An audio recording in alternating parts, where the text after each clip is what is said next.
Assim como eu te convidei a fazer uma oração que entregasse suas mazelas, as suas lutas, as suas dificuldades ao Senhor, nesse momento eu quero te convidar a se permitir, a ser tocado por Deus, a se permitir que a palavra de Deus entre no seu coração. Porque muitas pessoas já passaram nesse altar, muitas pessoas já pregaram aqui, várias pessoas já deram aula na EBD, mas eu entendo que o coração é seu, a vida é sua, os ouvidos são seus, a mente é sua. Não é pela força humana, é pelo poder da manifestação da glória de Deus. É o Espírito Santo de Deus que testifica ao seu espírito que você é filho. E é esse mesmo Espírito que bate as portas dos nossos corações para ministrar da palavra. Mas, se você não quiser ouvir, se você não quiser escutar, se você não quiser sentir a presença de Deus, eu quero dizer algo para você. Você está perdendo tempo neste lugar. Você está perdendo tempo aqui. Vai para sua casa, vai de repente fazer a sua marmita de amanhã, vai de repente preparar a sua roupa para o seu trabalho de amanhã, vai para casa ou vai para qualquer lugar fazer qualquer coisa. Eu sinto lhe informar que esse lugar aqui não é para você. Se você não está aqui disposto a ouvir a palavra, a sentir a presença do Espírito Santo e se permitir ser moldado por Ele, esse lugar não é para você. Mas eu quero crer que todos que estão aqui, é porque esse lugar é para você. Foi Jesus que te convidou. E nessa noite, nós vamos falar sobre um caminho. Nós estamos há 3 domingos ministrando, e eu peço que coloque o tema central dessa série de mensagens para a gente. Nós estamos há 3 domingos ministrando sobre algo. Estamos há 3 domingos dando direcionamento. E essa série de mensagens, ela vem falar sobre caminhos de Deus. Pode deixar na primeira. Na outra. Isso. O primeiro direcionamento que o Espírito Santo de Deus trouxe para nós, de repente você não está conseguindo enxergar, mas foi Canaã, o caminho da promessa. Domingo passado nós aprendemos sobre Gerar, o caminho da perseverança. E essa noite nós vamos falar sobre Betel, o caminho do encontro. Mas antes de entrar no tema, Betel, o caminho do encontro, eu queria ilustrar, trazer um exemplo palpável, físico para nós, de um exemplo de pessoas que, assim como a história que nós vamos contar, tiveram desafios e escolhas a ser feitas. Existe um livro de Rachel de Queiroz, o nome do livro é O 15. É um romance clássico dos anos de 1915 que vai relatar, que vai expressar, que vai contar para nós uma série de eventos que mostra o abandono de algumas pessoas, de suas casas, de suas moradias, de suas conquistas no sertão. Tudo isso para buscar uma nova vida, buscar de repente novos sonhos, novos projetos no Sudeste.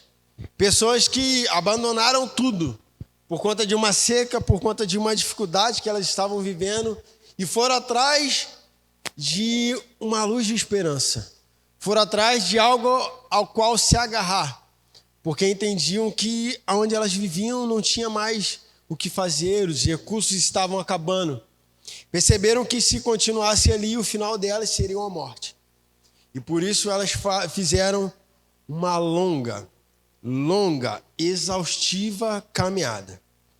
E uma parte do livro diz o seguinte: muitos brasileiros já caminharam quase 1000 quilômetros sem saber se chegariam vivos.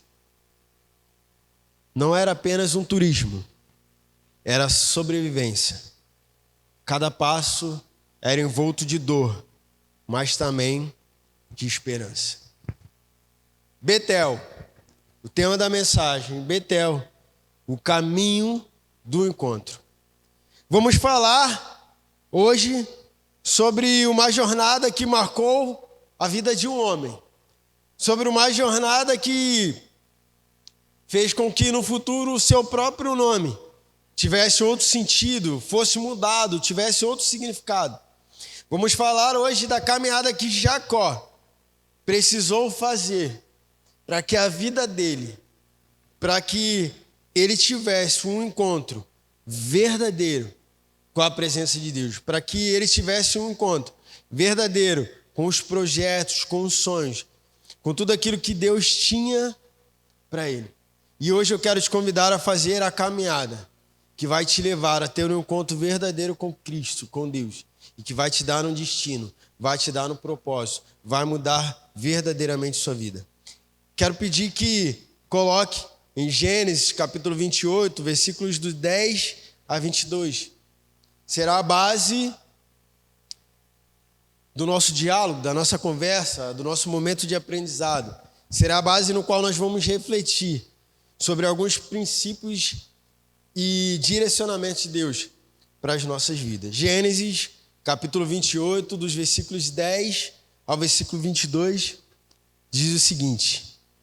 Por um momento eu vou ficar meio que de lado para vocês, para nossas versões não se embolarem, eu vou ler diretamente no projetor. Começa dizendo assim: Jacó partiu de Berseba e foi para Harã. Chegando a determinado lugar, parou para pernoitar, porque o sol já se havia posto. Tomou uma das pedras do local, colocou-a sobre a cabeça para deitar-se. Ali sonhou que havia uma escadaria que se erguia da terra, cujo topo alcançava os céus, e pela qual anjos de Deus subiam e desciam. Acima dela, em pé, estava o Senhor, que lhe disse: Eu sou o Senhor, o Deus de Abraão, o seu pai, e o Deus de Isaque. Darei a você e a sua descendência a terra a qual você está deitado. Os seus descendentes serão como o pó dessa terra e se espalharão o oeste para o leste, para o norte e para o sul. Todas as famílias da terra serão abençoadas por meio de você e da sua descendência. Eu estou com você e cuidarei de você aonde quer que você vá, e o trarei de volta a esta terra. Não deixarei enquanto não fizer o que lhe prometi. Quando Jacó acordou do sono, disse: sem dúvida, o Senhor está neste lugar, mas eu não sabia. Com muito medo, ele disse: temível é este lugar. Não é outro senão a casa de Deus. Esta é a porta dos céus. Na manhã seguinte, Jacó levantou-se cedo, pegou a pedra que havia posto sobre a sua cabeça, colocou-a em pé como uma coluna e derramou óleo sobre o seu topo. E lhe deu àquele lugar o nome de Betel, embora a cidade anteriormente se chamava de Luz. Então Jacó fez um voto dizendo: se Deus estiver comigo, cuidar de mim nesta viagem que estou fazendo, provar-me de comida e roupa, prover e levar-me de volta são e salvo à casa do meu pai, então o Senhor será o meu Deus. E esta pedra que hoje pus como coluna será a casa de Deus, e de tudo o que me deres, certamente te darei o dízimo. Betel, o caminho do encontro. Nós temos alguns pontos históricos e importantes para relembrar. Creio que muitos de nós que estamos aqui já leu essa história, já ouviu essa história, mas tem alguns pontos interessantes. É interessante relembrar, como eu citei, a história dos nordestinos que fizeram essa longa caminhada, que Jacó também fez uma longa caminhada. Historiadores trazem para a gente relatos que de Berseba, que era onde Jacó morava, até a sua primeira parada em Betel, chega a ser tem uma certa distância de 133 quilômetros. Eu fico imaginando uma caminhada de 133 quilômetros. Eu acredito que daqui para Niterói tem em média de 35 a 40 km.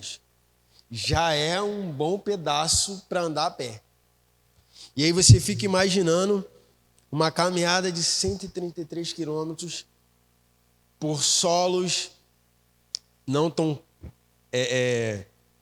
retos, uma estrada não tão perfeita. De repente era um pouco parecido com a nossa estrada aqui de Grande Cabuçu, não era asfaltado naquela época.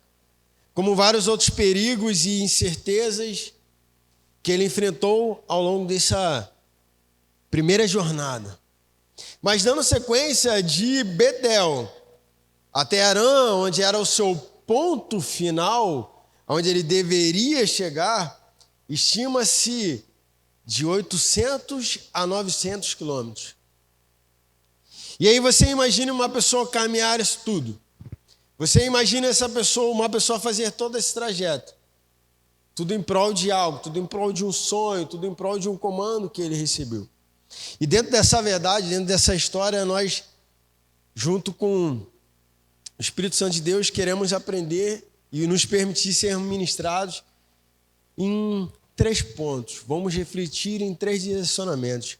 E o primeiro ponto que eu quero trazer para a igreja é: Deus escolhe lugares para se manifestar.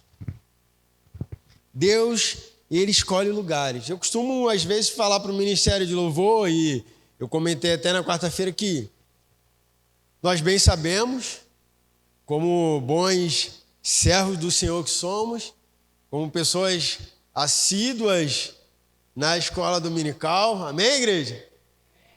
E quem não é, misericórdia, está na hora de se reconciliar com o Espírito Santo e passar a ser, porque é uma oportunidade que você tem de aprender mais sobre Deus. Mas esse sermão é para outro momento.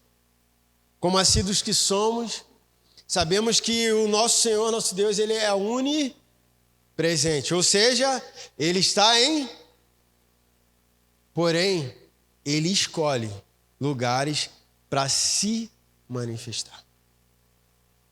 O Senhor, ele está aqui, ele está na sua casa, ele está ali do lado de fora da igreja, ele está no centro de Macumba, ele está em todos os lugares, ele é onipresente, ele não tem como chegar para ele mesmo e falar: não, aqui eu não estou. Não, ele está em todos os lugares. A diferença é que ele escolhe lugares para se manifestar. Isaac, e a gente vai ter um direcionamento, no início do capítulo 28 diz o seguinte: Isaac chama Jacó. Isaac era o pai, filho de Abraão. Isaac chama Jacó e diz o seguinte: ele abençoa Jacó e diz o seguinte: eu ordeno-lhe, dizendo, não tomes por mulher dentre as filhas de Canaã, ou seja, aonde você vive, eu não quero que você escolha uma pessoa para ser sua mulher. Pelo contrário, levanta-te, vai para Padan, ou seja, Harã, a casa de Betuel, pai da tua mãe, e toma de lá uma mulher entre as filhas de Labão, irmão da tua mãe. Ele dá uma ordem, ele dá um direcionamento. E aí vem para o início do nosso texto. Partiu José da casa onde ele vivia em Beceba e foi para Harã. Novamente eu digo, gente, igreja, a distância que Jacó percorreu não foi curta. Chega a ser 1000 quilômetros. A distância que Jacó anda é muito longa. E eu faço uma pergunta até para nós mesmos. Por que Deus não se manifestou, ou por que Deus não manifestou a Jacó onde ele mesmo morava? Porque se a gente olha para a palavra de Deus, se a gente olha para o contexto bíblico, se a gente olha para a história, nessa mesma cidade, nesse mesmo lugar, Deus se manifestou a Abraão, revelando para eles promessa e direcionamento. Nesse mesmo lugar, nessa mesma cidade, Deus se revelou ao seu pai. Por que não se revelar para Jacó ali mesmo? Por que fazer com que Jacó se retirasse daquele lugar e fosse para outro? Lógico que a gente sabe muito bem o contexto histórico, que Jacó sai daquele lugar, e aí às vezes a gente pode até aprender de forma errônea, que ele sai fugido por conta do seu irmão, mas eu quero entender também que ele vai por conta de um direcionamento do pai. Porque a palavra de Deus é bem clara, o pai dá uma ordem para ele, o pai dele não fala, vai fugido porque seu irmão quer te matar, não. O pai dá um comando para ele. E justamente eu faço essa pergunta para a gente, por quê? Isso me leva a entender esse princípio, essa verdade. Deus pode estar em todos os lugares, mas ele sempre vai escolher um lugar para manifestar a sua presença.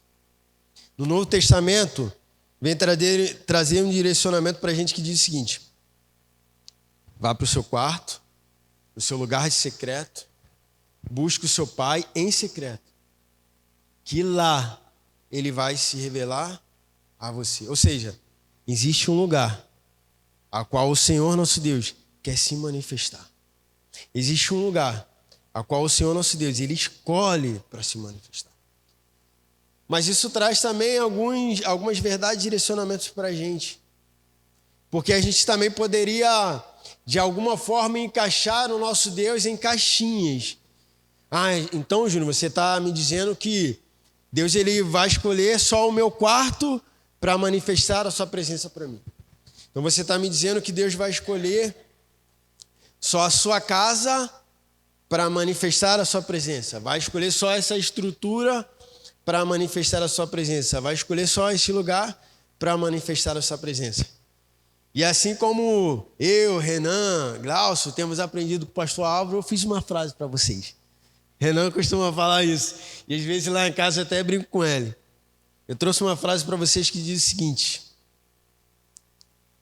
ao longo da jornada, é Deus quem escolhe onde vai manifestar sua presença. O que é mais importante, que a gente não pode esquecer de forma nenhuma, o que é mais importante é estar no caminho certo, o caminho da obediência. O que fez a diferença na vida de Jacó em desfrutar de uma manifestação da presença de Deus é porque ele estava no caminho certo. Ele estava no caminho da obediência de um comando que o seu pai deu. Se a gente apenas ficasse no caminho, no versículo 10, a qual nós começamos a ler, nós poderíamos deixar passar esse princípio, que é um princípio de obediência. Jacó, ele tinha um comando. Ele tinha uma direção a qual ir. E eu quero acreditar, e eu quero entender que ele só desfrutou desse encontro magnífico com a porta da presença manifesta de Deus porque ele estava debaixo da obediência ao seu Pai. E aí sim, igreja, está o lugar, o local onde Deus vai escolher se manifestar para você, no caminho da obediência. E a gente precisa entender o seguinte: enquanto você estiver querendo insistir em caminhar em desobediência, você não verá as manifestações da presença de Deus. Não porque ele não queira, mas porque os seus próprios olhos não enxergarão isso. Não porque Deus não queira se manifestar para nós, mas porque você vai estar sendo cegado pela sua desobediência. A gente sabe muito bem, e o texto que eu disse em oração, Deus ele nos amou de tal maneira que deu o seu Filho unigênito, para que todo aquele que nele crê não pereça, mas tenha vida eterna. A nossa desobediência ou a nossa insistência em desobedecer a Deus é quem nos afasta dele, é quem nos limita de desfrutar da presença real de Deus. Isso é muito sério porque Deus ele quer sim se manifestar nessa estrutura que nós chamamos de templo. Deus quer se manifestar na sua casa. Deus quer se manifestar para você em ruas. Esse dia eu estava conversando com o Glaucio sobre a nossa trajetória para o trabalho. Deus quer se manifestar para você dentro do seu ônibus. Ele quer tocar em você, Ele quer te fazer sentir a presença dEle, até mesmo em lugares extremamente improváveis. Mas se você não se render a um caminho fiel de obediência a Deus, os lugares que Ele escolheu, o verdadeiro lugar que Ele escolhe para se manifestar, você não terá acesso. A desobediência nos limita a ter acesso à presença de Deus. E aí eu volto a dizer, não é minha obediência a Ele que vai te dar acesso. Não é sua obediência a Ele que vai me dar acesso. Igreja, é o tempo de se despertar para uma verdade.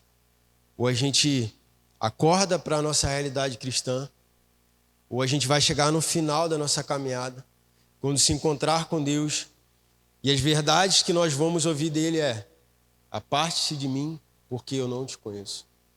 E aí você vai poder querer reclamar com o Senhor: mas em teu nome eu fiz milagres, mas em teu nome eu curei, mas em teu nome eu libertei. Ele vai: aparte-se de mim. Ou seja, você fez porque você quis, não porque você estava no caminho de obediência.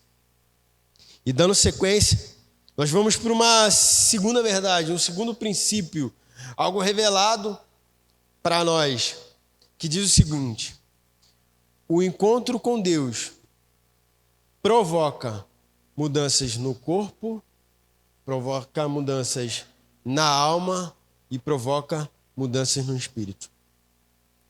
Dos versículos 20 ao 22 vai trazer algumas verdades que eu entendi que traz essas mudanças. E Jacó fez um voto dizendo: se Deus for comigo e me guardar nessa viagem que faço, e me der pão para comer e vestes para vestir, e eu em paz retornar à casa do meu pai, o Senhor me fará por Deus, será o meu Deus, e esta pedra que tenho posto como coluna será a casa de Deus, e tudo quanto me deres, certamente darei o dízimo. Porque o encontro com Deus traz mudanças no corpo. Porque o Senhor, Ele, até isso, Ele nos ensina a nos cuidar fisicamente. Porque quando eu olho para o texto e falo: eu vou fazer um voto e Deus vai me guardar nessa caminhada e vai me dar o quê? Pão. Ou seja, o Senhor é aquele que vai suprir as minhas necessidades. Ele vai suprir aquilo que o meu corpo físico precisa. Ele vai suprir aquilo que eu preciso para resistir fisicamente. Ele vai me dar aquilo que eu preciso para caminhar. Por isso que, antes mesmo da mensagem, eu disse para a igreja que se há uma enfermidade, se há algo físico, que de repente está te limitando a, de repente, se colocar de pé para exaltar ao Senhor, de repente, se há alguma enfermidade, algo físico, que te limita de levantar as suas mãos para adorar, de repente, se é algo que te limita a abrir a sua voz para exaltar o Senhor, eu creio que assim como Jacó entendeu que o Senhor supriria a sua necessidade física, a sua necessidade social, esse mesmo Deus, Ele pode te curar para que você possa glorificar o nome dEle. Ele pode te curar para que você levante suas mãos e exalte a Ele. Ele pode curar para que você consiga ficar de pé. Ele pode curar também para que você consiga se ajoelhar. Então, um verdadeiro encontro com Deus, ele traz sim mudanças no teu corpo. Ele traz sim mudanças que vão fazer total diferença para a sua caminhada. Mas, como eu disse, é uma questão de entender que o encontro com Deus provoca isso. É uma questão de perceber que o Senhor é poderoso para trazer mudanças no nosso corpo físico. Mas também Ele entende e Ele compreendeu nesse mistério de encontro com Deus que o verdadeiro encontro ele traz uma mudança na alma. E a gente costuma entender e aprender que a alma está muito relacionada a sentimentos e emoção. Está muito relacionada ao que nós sentimos. E ele vem dizendo: e eu, em paz, vou retornar à casa do meu pai. Aí sim, a gente vai lembrar da história em que ele sai, mas com uma pendência na casa do seu pai. Qual era essa pendência? O seu relacionamento com o seu irmão, que tinha sido quebrado por conta de uma escolha que ele fez de forma errada em tentar e executar e roubar a bênção de ser o primogênito. Então ele entendia que a sua alma estava aflita. Ele entendia que tinha pendências a serem resolvidas. E o verdadeiro encontro com Deus, ela traz mudanças na alma. Sábado eu estava conversando com meu tio e meu pastor ainda, porque eu considero ele também como um dos meus pastores. A gente estava conversando muito sobre isso. O quanto as igrejas estão enfermas na sua alma. Feridas que não são curadas. Relacionamentos quebrados que ainda não foram restaurados. Perdão que precisa ser liberado e recebido, mas que não acontece. E aí eu me levo a entender ou pensar que, será que realmente nós temos tido encontros genuínos e verdadeiros com Deus? Porque eu entendo, igreja, que não é possível, a partir do momento que a gente se depara com a presença do Senhor, se depara com a manifestação dEle, e a gente insiste em carregar essas feridas. A gente insiste em permanecer ferido e a gente insiste em deixar que o outro continue ferido. Porque um verdadeiro encontro, ele promove uma restauração, uma libertação e uma cura na alma. E aí eu quero trazer uma verdade para a igreja do Senhor Jesus hoje. Se você está com feridas na alma, se você está com amargura, se você está com perdão que deve ser liberado, mas ainda não liberou, se permita ter um encontro genuíno com Deus. Porque pelas suas forças, você não vai conseguir. Se Jacó, ele não tivesse tido um encontro verdadeiro com o Senhor, dificilmente, eu me arrisco a dizer, com todo o temor, dificilmente a sua alma seria curada. Ele poderia ser bem financeiramente? Poderia. Ele poderia, ainda assim, conquistar terras? Poderia. Ele poderia, ainda assim, ir para a casa do seu avô, na casa do seu tio, encontrar uma esposa que fosse sua companheira e sua ajudadora? Acredito que sim. Mas ele que carregaria essa pendência na sua alma para o resto da sua vida, se ele não tivesse, através desse encontro genuíno com Deus, se permitir ser curado. Porque eu entendo aqui quando ele diz, e eu, em paz, retornar para a casa do meu pai, ele fala, Senhor, eu entendi agora que se não for por suas mãos, eu não vou conseguir retornar em paz para a casa do meu pai. Ou seja, eu não vou ter o meu relacionamento restaurado com o meu irmão, com o meu pai, ou com minha mãe, ou até mesmo com o meu povo, o meu bairro. Terceiro, que está dentro desse princípio e dessa verdade de encontro com Deus. Um encontro genuíno com o Senhor, ele traz uma mudança de espírito. Nós bem sabemos que nós éramos escravos do pecado, vivíamos nas mãos do inimigo, éramos mortos. Mas a partir do momento que a gente aceita Cristo como o nosso único e suficiente Salvador, ele nos concede vida. Então, o encontro verdadeiro com Cristo, e é o único que pode te conceder uma mudança de espírito. Outrora você estava morto, e seu destino era o inferno. A partir do momento que você encontra com Cristo, aceita Ele, o aceita como seu único e suficiente Salvador, o seu espírito volta a ter vida. Você volta, é como em Gênesis, é como se Deus soprasse em suas narinas o fôlego de vida. E aí, novamente, tem uma frase para vocês, que diz o seguinte: muitas pessoas, e eu repito, muitas pessoas, viram Jesus no caminho, Muitas pessoas passaram por ele, mas poucas foram as que se permitiram ser mudados por ele. Jesus, em seus 3 anos de ministério, ele passou por muitos lugares. Ele esteve em muitos lugares. Ele trouxe muitos sermões. Porque eu creio que não foram apenas os sermões que estão descritos na sua palavra, mas eu entendo que provavelmente ele ministrou muitos sermões. Então muitas pessoas o viram, seja de perto ou seja de longe. Mas muitas pessoas o viram.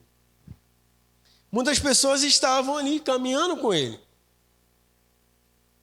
vendo o que ele estava fazendo, estando próximo, de repente até tocando ele de alguma forma. Mas poucos foram aqueles que se permitiram ser mudados pela sua presença. Se na sua caminhada com Deus não tem gerado mudanças em sua mente, no seu corpo e em seu espírito, eu me arrisco a dizer que você não está tendo encontros verdadeiros com Deus. Se em sua caminhada, se em seu momento ali, coisas não têm sido mudadas de lugar, se você não tem permitido que Deus faça uma faxina na sua casa, eu me arrisco a dizer que você está sendo apenas um mero espectador. Você está sendo apenas mais um que viu Jesus, andou ao seu lado, esteve próximo dele, mas não desfrutou da verdadeira presença. Quantos viajantes não pararam no mesmo lugar que Jacó parou? Porque era um caminho comum, gente. Era um caminho que várias pessoas passavam por ali. Então eu quero, e eu me arrisco a dizer, que várias pessoas tiveram a mesma atitude que Jacó, de pegar uma pedra, ou pegar qualquer coisa, montar uma tenda e descansar, para prosseguir na tua viagem no dia seguinte. Mas eu entendo também que poucos foram aqueles que em Betel desfrutaram e viveram a presença manifesta do Senhor. A segurança que nós precisamos e o entendimento que nós precisamos é essa verdade. Deus, Jesus, ele não quer espectadores. A verdade é a seguinte: Deus, ele não quer, ele não precisa que você esteja aqui em um culto de domingo, sentadinho nesse banco, apenas como um espectador.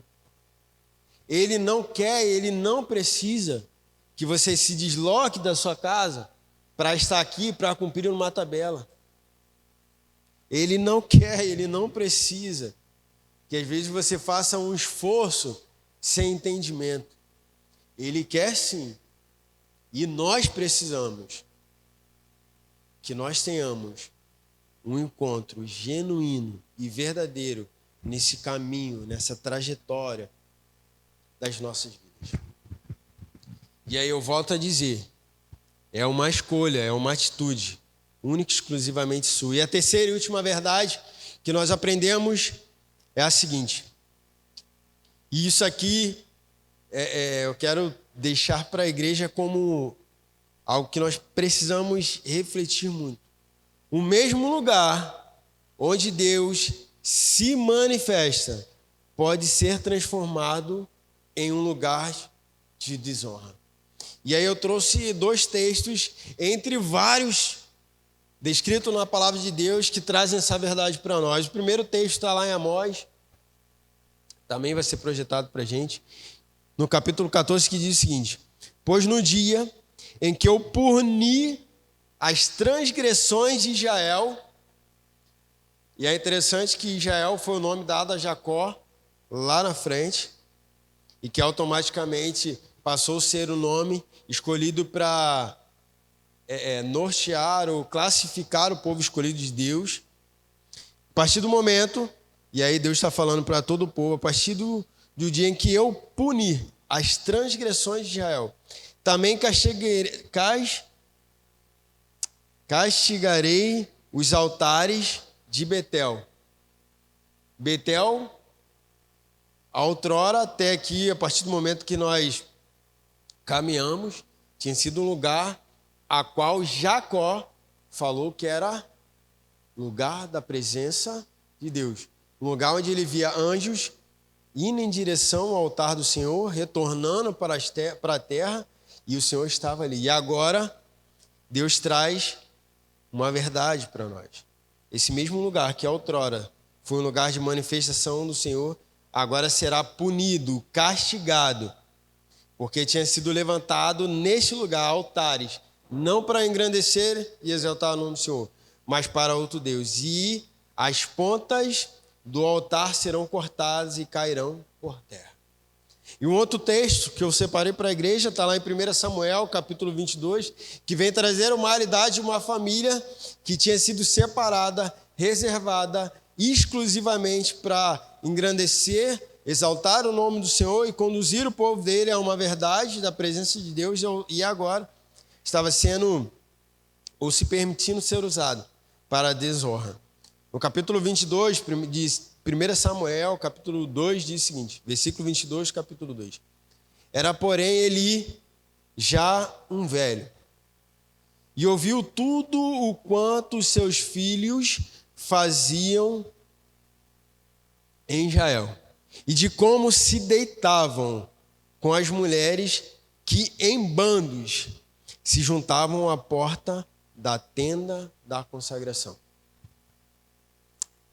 Esses dois textos, essas duas partes de histórias descritas na Bíblia, vêm trazer essa verdade, que no mesmo lugar que o Senhor manifesta a sua presença, pode ser usado para a desonra do seu nome. Está bem claro aqui em 1 Samuel, o templo na época era um lugar onde a presença do Senhor se fazia manifesta. O templo, a estrutura, era um lugar a qual todo o povo de Israel se voltava porque reconhecia que ali estava a presença do Senhor.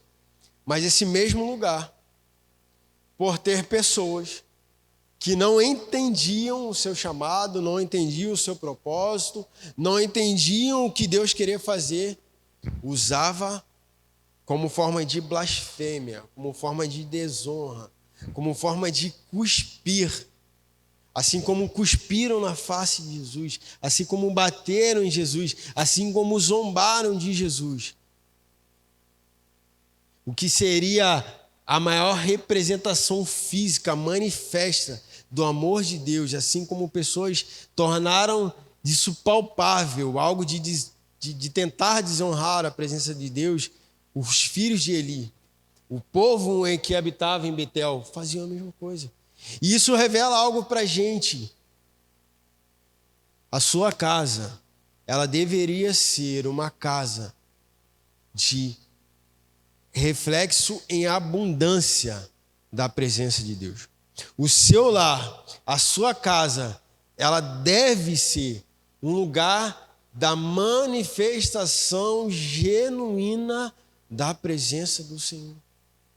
Essa estrutura, ela deve ser um lugar da presença genuína da presença de Deus. O seu carro deve ser um lugar da presença genuína da presença do Senhor. O ônibus que você pega deveria ser um lugar genuíno da manifestação da presença do Senhor. E aí a gente se depara com um grande direcionamento. E que volta para o início da nossa mensagem. O Senhor escolhe lugares para se manifestar. E o lugar que Deus escolhe é o seu coração. É a sua vida. Só que nós insistimos, assim como os fariseus, assim como os doutores da época de Jesus, nós insistimos em querer aprisionar a presença do Senhor em estruturas físicas. E a palavra de Deus fala, eu já não habito mais em templos feitos por mãos de homens. Mas a gente insiste em querer aprisionar Deus em estrutura e em templos feitos por nossas mãos, limitando o poder manifesto dele. E muitas das vezes, nós não só insistimos em limitar a manifestação de Deus, como desonramos aquilo que ele escolheu para se manifestar. Porque eu volto para o texto que diz: eu já não habito mais em templos feitos por mãos de homens. E aí eu faço uma pergunta para a igreja do Senhor Jesus. Espero que vocês me respondam com entendimento. Aonde o Senhor escolheu para ser a sua morada? Aonde o Espírito Santo de Deus foi enviado para ser sua morada? Glaucia, onde o Espírito Santo de Deus foi enviado para ser morada? É para me responder. É para responder. Gera, onde o Espírito Santo de Deus? Ellen. E por que nós insistimos em desonrar? Porque nós insistimos em blasfemar contra o lugar de habitação e morada do Espírito Santo de Deus? Porque nós insistimos em fazer da casa do Senhor um lugar de prostituição, de mentira, de roubo, de engano. Porque não é a igreja, irmãos. Não é essa estrutura. A igreja somos nós. Então, se você mente, você está fazendo da casa do Senhor um lugar de mentira. Se você se prostitui, você está fazendo da casa e a habitação que o Senhor escolheu um dia para fazer morada, uma casa de prostituição. Se você na tua casa, você mente, você agride os seus filhos, você agride sua esposa, a esposa agride o seu esposo, você está fazendo da casa do Senhor, o lugar que Ele escolheu para se manifestar, um lugar de desonra e desgraça. E aí, de repente, você está vivendo o peso das consequências, como Deus disse aqui para o povo de Israel. Porque vocês levantaram altares aonde era para ser a minha habitação e morada, eu amaldiçoo vocês. Porque vocês escolheram, decidiram blasfemar contra a minha presença, vocês colherão desse fruto. Isso nos revela uma verdade sobre o caminho. Isso nos revela uma verdade sobre o lugar de encontro e manifestação de Deus. A falta de perseverança em obedecer. A falta da busca pelas revelações e a falta de um verdadeiro relacionamento com Deus pode não apenas nos afastar da presença, nos afastar da manifestação, mas desonrar o que Deus escolheu para ser a sua morada. Jacó, ele teve um encontro com Deus naquele lugar. E ele poderia se reter e ficar ali. Poxa, me encontrei com a presença manifesta de Deus, fazer igual o Pedro, Tiago e João. Senhor, que bom seria que nós montássemos uma tenda e ficássemos aqui eternamente, depois que eles viram a transfiguração e a manifestação do que seria a identidade celestial de Jesus. Mas aí Jesus dá um corte nele e fala: não, a gente precisa descer. Tem pessoas que dependem de você e dependem nesse momento de mim. Jacó poderia ter feito o mesmo. Que bom seria que eu montasse uma tenda e ficasse aqui. Mas Jacó, ele tinha um comando. Ele tinha uma ordem do seu pai. Vai, lá escolhe a sua esposa, e lá. Porque se você ler o texto, você fala: e lá Deus te abençoará.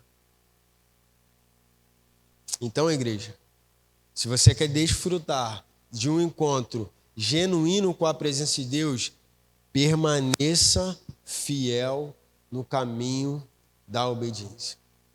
Permaneça fiel no caminho da perseverança. Permaneça fiel no caminho do relacionamento.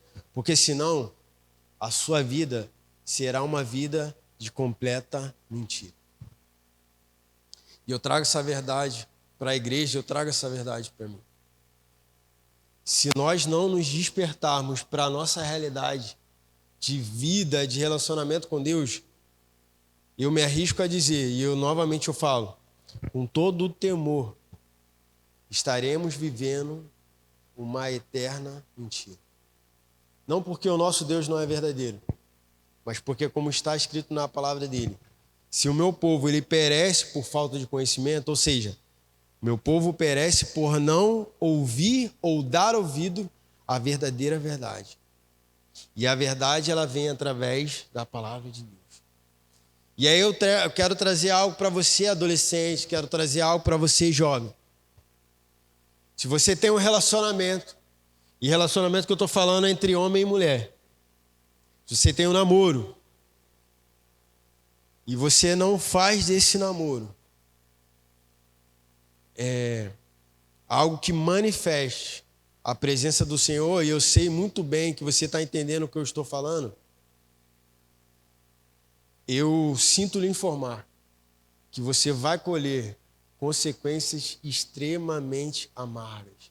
Não porque o seu Deus não quer abençoar o teu relacionamento, não porque Deus não quer fazer desse relacionamento que está como um embrião se tornar uma família que abençoa outras famílias e que estabeleça um seu reino aqui na terra e que faça com que a sua igreja local seja uma igreja abençoada, porque assim como eu aprendi sábado com meu tio, se existe uma igreja abençoada é porque existem famílias abençoadas. Se existem famílias abençoadas é porque existem casais abençoados. Se existem casais abençoados é porque existe um homem, existe uma mulher que entendeu a sua identidade em Cristo Jesus. Então você adolescente, você jovem, que está aí no seu caminhada de namoro, aprenda a vigiar, aprenda a ser prudente. Porque o Espírito, ele vai estar sempre pronto, mas a carne é fraca. E eu vou trazer uma verdade para você. Não pense que você é forte. Não se arrisque, porque você, de 100%, 99% de chance de você falhar. Não pense, não, Júnior, eu vou resistir, eu aguento, eu vou ficar ali, só eu e minha namorada, sozinhos em casa. Porque, não, a gente é fiel a Deus, não se arrisque. A palavra de Deus ela é bem clara em dizer, fuja da aparência do mal. E essa aparência é a vontade da carne, fuja. Porque se você tentar, você vai falhar. E eu quero trazer agora uma verdade para você, esposo. A tua casa, o teu lar, é o primeiro passo para você exercer o seu sacerdócio. Se você falhar lá, não insista em pensar que você vai ser bem-sucedido na igreja do Senhor. Porque se você não consegue começar a propagar o evangelho de Cristo Jesus ali no seu primeiro arredor, não tente alcançar as extremidades da terra. Porque em Atos dos Apóstolos, com a descida do Espírito Santo, o direcionamento foi: comece aqui, na sua casa, expanda para a sua quadra, da sua quadra para o seu bairro, do seu bairro para a sua cidade, da sua cidade, de repente, para outras cidades, e aí abrange o seu estado, o seu país, e aí você vai para as nações. O erro do sacerdócio, e às vezes do marido dentro de casa, ele que pensa em ministrar no coração de todo mundo, mas não ministra no seu lar. Aí o seu filho perece, a sua esposa perece, todo mundo morre na sua casa, porque ele está preocupado em dar vida para o vizinho. Mas se o teu filho, a tua esposa está morrendo do lado dele, e ele não se desperta para o primeiro ministério sacerdotal que ele tem. Então o lugar que o Senhor te plantou para ser um lugar de bênção tem sido um lugar de maldição. E por último, para as mulheres, Deus te escolheu para ser uma ajudadora. A mulher sábia, ela edifica a casa. Mas uma mulher que não é sábia, ela a destrói. Ou seja, a sua casa, ela foi chamada para ser uma casa de bênção. Mas por falta da sua sabedoria, ela tem sido uma casa de maldição. E eu não estou colocando peso só nas mulheres, não. Mas para que vocês entendam que vocês têm um papel crucial. E para concluir, que eu já falei muito, estou vendo os olhares de vocês que vocês estão cansados. Eu trago a última verdade para nós. Deus vai cuidar, e Ele cuida sim. Deus vai cuidar de nós durante a jornada, a partir do momento que nós entendermos a importância de um encontro profundo com a presença dEle. Deus, Ele supre todas as nossas necessidades. A partir do momento que nós buscarmos em primeiro lugar o seu reino e a sua justiça. A partir do momento que nós compreendermos que o mais importante não é o que ele pode nos dar, mas é a sua presença. E aí eu quero fazer um convite à igreja. Um convite e um desafio. E aí eu volto a dizer, a salvação individual, a mudança individual, o desfrutar do banquete do Senhor é individual, o viver mudança é individual. Eu sei que a hora já está um pouco alongada, mas eu não posso sair daqui deste lugar, deste momento, sem convidar você que entendeu a necessidade de ter um encontro que seja genuíno, esse encontro que vai trazer mudanças significativas e verdadeiras na sua vida, no seu lar, na tua casa, na tua faculdade, na tua escola, no teu relacionamento. Eu quero convidar você. E aí, gente, é assim, a gente precisa ter atitudes físicas, porque a palavra de Deus fala aquilo que nós ligarmos na terra, ou seja, coisas físicas, palpáveis, terrenas, será ligadas no céu. Eu quero convidar você que entendeu a mensagem de Cristo Jesus, entendeu a necessidade do caminho, a se colocar e a se direcionar aqui para frente. Eu entendo que atos proféticos, votos, às vezes uma oferta, um dízimo, algo físico que a gente faz, com o entendimento que, Senhor, eu estou me movendo fisicamente no natural, mas para que também fisicamente eu alcance no espiritual. E eu quero convidar você. E assim, gente, é algo muito sério isso que nós vamos fazer. Eu quero convidar você que tem suas mazelas, que tem suas lutas, que tem suas dificuldades, e entendem que, Senhor, aquele pecado que eu não estou conseguindo largar, Pai, eu vou dar um passo. Pedro, ele não saiu espiritualmente do barco em direção a Cristo. Ele não saiu em espírito, ele saiu fisicamente. Então eu quero te convidar a sair fisicamente do seu lugar. E essa saída física vai representar assim, Senhor, hoje a minha realidade é que eu estava aqui, parado, preso, paralisado. Mas eu vou dar passos em tua direção. Eu vou dar passos físicos e que serão passos espirituais também. E que aqueles pecados que estavam me prendendo, hoje eu vou desfrutar do sangue de Cristo e serei liberto pela autoridade do nome do Senhor Jesus. E é como fazer um pedido de quem quer aceitar Jesus. Eu não vou insistir, a vida é sua, a salvação é sua, os pecados são os seus. Eu sei o que eu preciso fazer e eu sei o passo que eu vou dar em direção a Deus, porque eu quero ser curado, eu quero ser liberto. E é sem pressão psicológica, gente. Se vocês não querem, quem perde é vocês. Eu quero chamar o Ministério de Louvor a se colocar aqui. E até o Ministério de Louvor já venha em direção ao altar com esse entendimento. Estou indo em direção à minha cura, estou indo em direção ao meu milagre, estou em direção à minha restauração, porque até nós, enquanto ministros, pastores, servos, precisamos ser curados. E você que não quis vir, eu respeito, é uma escolha sua, é uma decisão sua. Porque não é por pressão, não é por emoção. Glaucio fala muito sobre isso. Não é por um arrepio, mas é uma escolha. Eu escolho aceitar Jesus e ir para o céu. Muitos escolhem negar a Ele e ir para o inferno. E é cada um com o seu problema. Porque a salvação, eu volto a dizer, é individual. A libertação também é individual. A cura também é individual. A mulher do fluxo de sangue, ela entendeu que ela precisaria ir e tocar. Todas as pessoas que receberam a cura de Jesus, elas foram em direção a Jesus. Alguns tocaram, outros foram tocados. Alguns não conseguiam ir fisicamente, mas foram e alcançaram Ele através da sua voz. Alguns não puderam ir, mas alguém, como aquele centurião que creu que se Jesus apenas desse uma ordem, o seu filho que estava na sua casa seria curado. Mas alguém foi. Alguém foi, igreja. E eu tenho algo a dizer para você. Jesus já foi em direção. Jesus, ele foi, ele pagou o preço. Você só apenas agora aceitar. Você só tem uma obrigação. Você só precisa fazer uma coisa, gente. Só precisa aceitar. Você ou pode ser como o que estava crucificado, ou que seria crucificado ao lado de Jesus, reconhecer e no mesmo instante da sua morte adentrar aos céus, ou você pode ser como outro, que mesmo vendo tudo aquilo, continuou a não aceitar.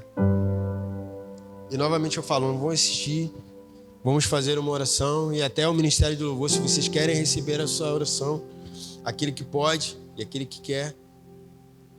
Eu não sou melhor que vocês, eu não sou melhor que ninguém, mas se o Senhor tem me dado essa autoridade nesse momento, enquanto preletor e pregador da sua palavra, eu quero te convidar a se colocar de joelho aqui na frente do altar, Senhor. Quero te convidar a se prostrar diante dele. E nós vamos orar para que as suas mazelas, para que as suas enfermidades, para aquele pecado que te aprisiona, venha cair por terra pela autoridade do nome do Senhor Jesus. Porque o Senhor, Ele não espera de você lindas canções. Ele não espera de você uma linda voz. Ele não espera de você um tocar bem de instrumento. Ele espera um coração contrito e quebrantado diante da presença do Senhor. Davi foi nomeado um homem segundo o coração de Deus, porque ele tinha aquele coração que se quebrantava diante da presença. Aquele coração que pecava, mas automaticamente entendia: Pai, que miserável homem que sou. E por conta disso eu quero rasgar as minhas vestes diante da sua presença e me humilhar. Pai, em nome do Senhor Jesus, é com alegria que eu vejo homens aqui prostrados diante do teu altar, Senhor, se humilhando, pedindo que o teu Espírito Santo cure, pedindo que o teu Espírito Santo liberte, pedindo que o teu Espírito Santo transforme a vida deles, Pai.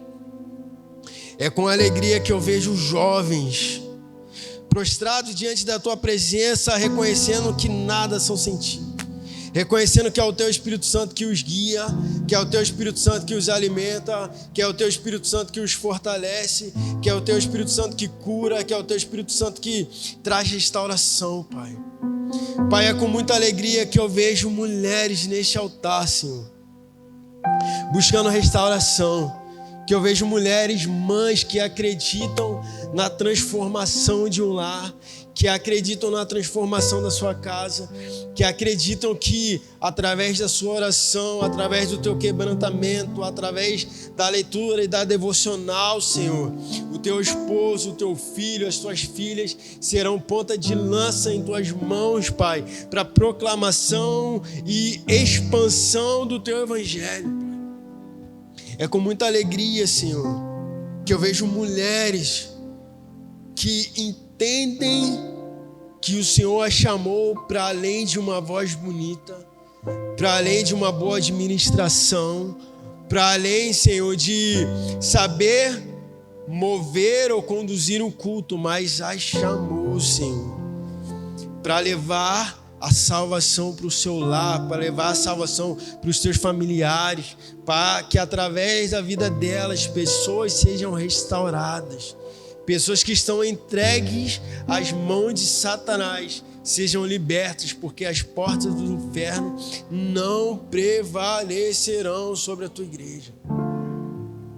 Mas é com muita tristeza, Pai, também em meu coração, que eu vejo pessoas que não entenderam a sua palavra.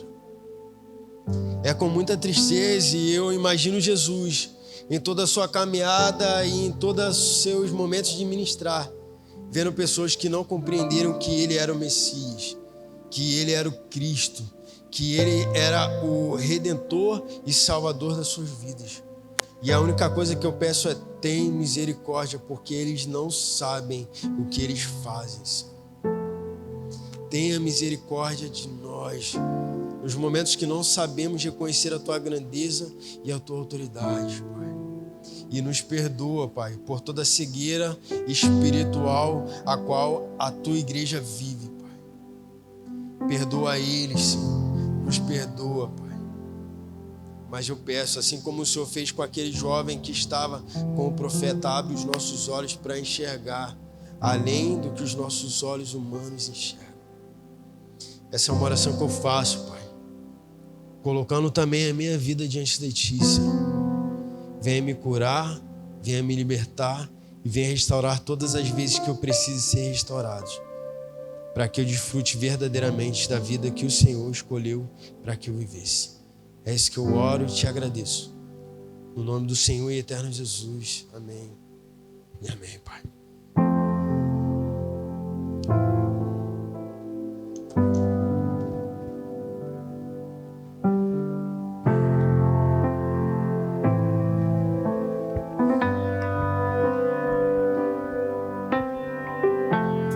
Tu és tudo que eu mais quero.